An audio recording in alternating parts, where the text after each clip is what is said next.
గులేటి శ్రీనివాసరెడ్డి గారు, సీతక్క గారు, chief secretary గారు, ఈ స్థానిక శాసనసభ్యురాలు మీ అభిమాన నాయకురాలు పన్నికారెడ్డి గారు, అట్లాగే వేదిక ఉన్నటువంటి సలహాదారు వేరు నరేందర్ రెడ్డి గారు, జిల్లాకు సంబంధించినటువంటి సహచర శాసన సభ్యులందరికీ, ఇక్కడ విచ్చేసినటువంటి వేదిక ఉన్నటువంటి పెద్దలందరికీ, వేదిక ముందున్నటువంటి అక్క చెల్లెలందరికీ, అన్నదమ్ములందరికీ కూడా, మీడియా మిత్రులందరికీ కూడా ఈ శుభ సందర్భంలో మీ అందరికీ శుభాకాంక్షలు తెలియజేస్తా ఉన్నా.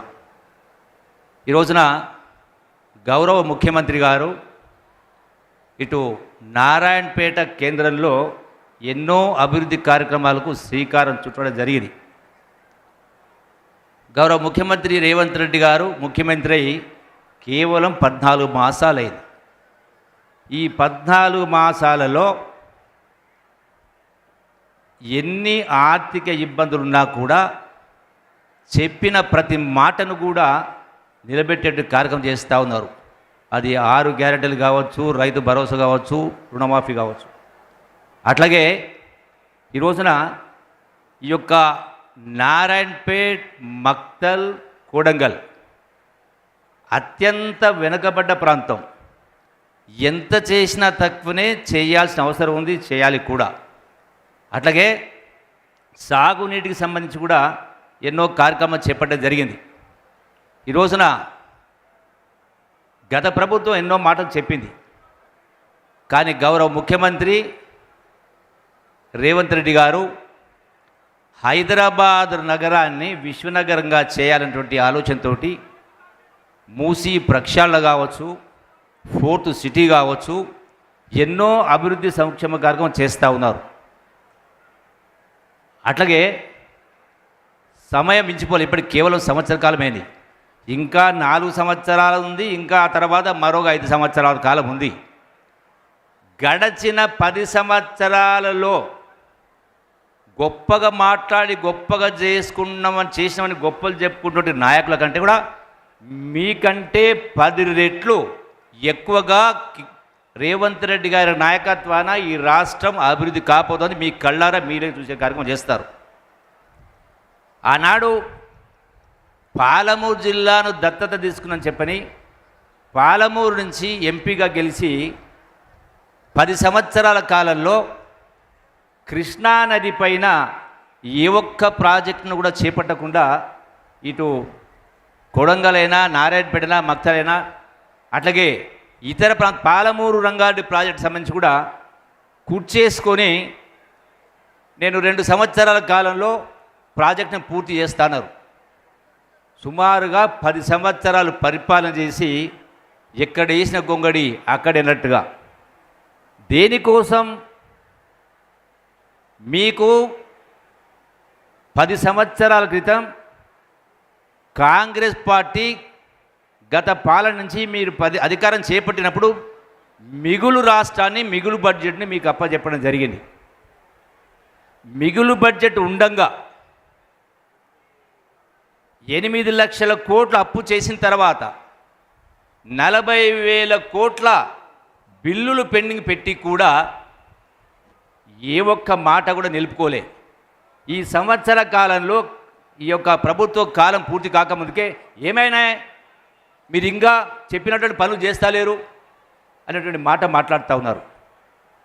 ఈ రోజున గౌరవ ముఖ్యమంత్రి గారు ఇప్పటికే పాలమూరు జిల్లాకు సంబంధించి ఇప్పటికే మాట చెప్పడం జరిగింది. ఎన్నో కార్యక్రమాలు శంకుస్థాపన చేసి కార్యక్రమం చేస్తూ ఉన్నారు. గౌరవ ముఖ్యమంత్రి గారు పాలమూరు బిడ్డల అదృష్టం, పాలమూరు జిల్లా బిడ్డగా ముఖ్యమంత్రి కావడం. ఎందుకంటే కృష్ణానదికి సంబంధించి కృష్ణానది నీళ్లు వాడుకోవడానికి జూరాల ప్రాజెక్టు పైన ఉన్నటువంటి జూరాల, భీమా, నెట్టంపాడ్, కోయిల్ సాగర్ సంబంధించి ఈనాటికి కూడా రిజర్వాయర్లు లేవు. కాబట్టి మీరు గతంలో ఇప్పటికే ఆదేశించడం జరిగింది. ఈ యొక్క కృష్ణా నది జలాల్ని వాడుకోవాల్సిన అవసరం ఉంది. అట్లాగే పాలమూరు రంగారెడ్డి ప్రాజెక్టును కూడా పూర్తి చేయాల్సిన అవసరం ఉంది. ఇవన్నీ కూడా కార్యక్రమం మొదలవుతూ ఉన్నాయి. ఈ రోజున గడచిన 10 సంవత్సరాల చిన్నటి ఉద్యోగాలు ఇవ్వడం జరిగింది గౌరవ ముఖ్యమంత్రి గారు.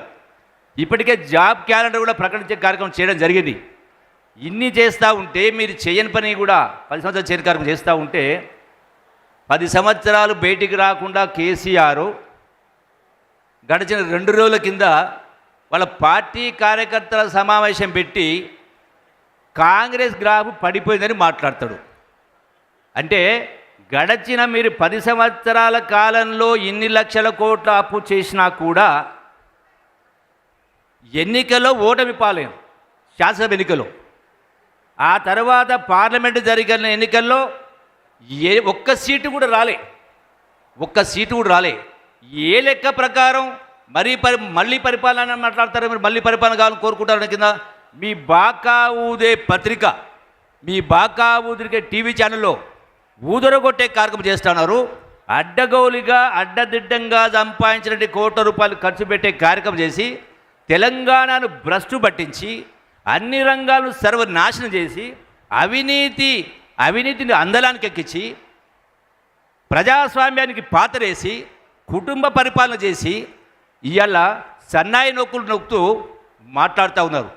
మళ్ళీ మీకు అధికారం రావడం అనేది కల్లా వచ్చేటువంటి ఎన్నికల్లో మీ కళ్ళారా మీరే చూడబోతూ ఉన్నారు. ఈ రోజున నేను ఈ వేదిక ద్వారా మీరు సోషల్ మీడియా ద్వారా పత్రిక ద్వారా ఈడొకటి ఆడొకటి వాడొకటి వీడొకటి మాట్లాడడం కాదు.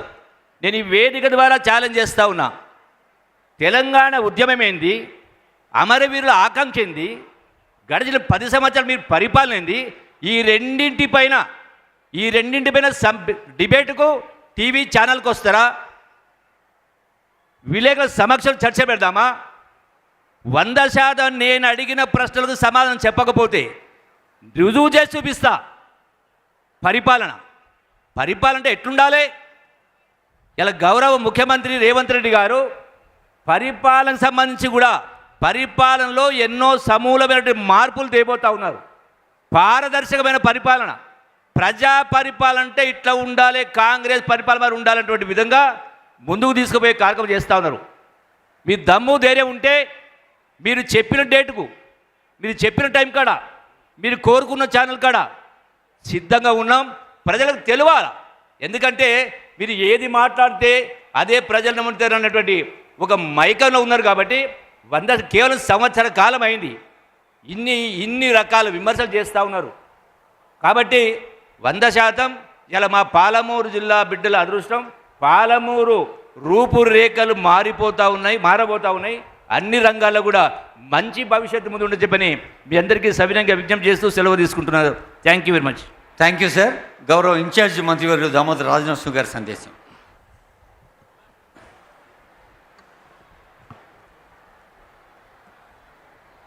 సభాధ్యక్షులు డాక్టర్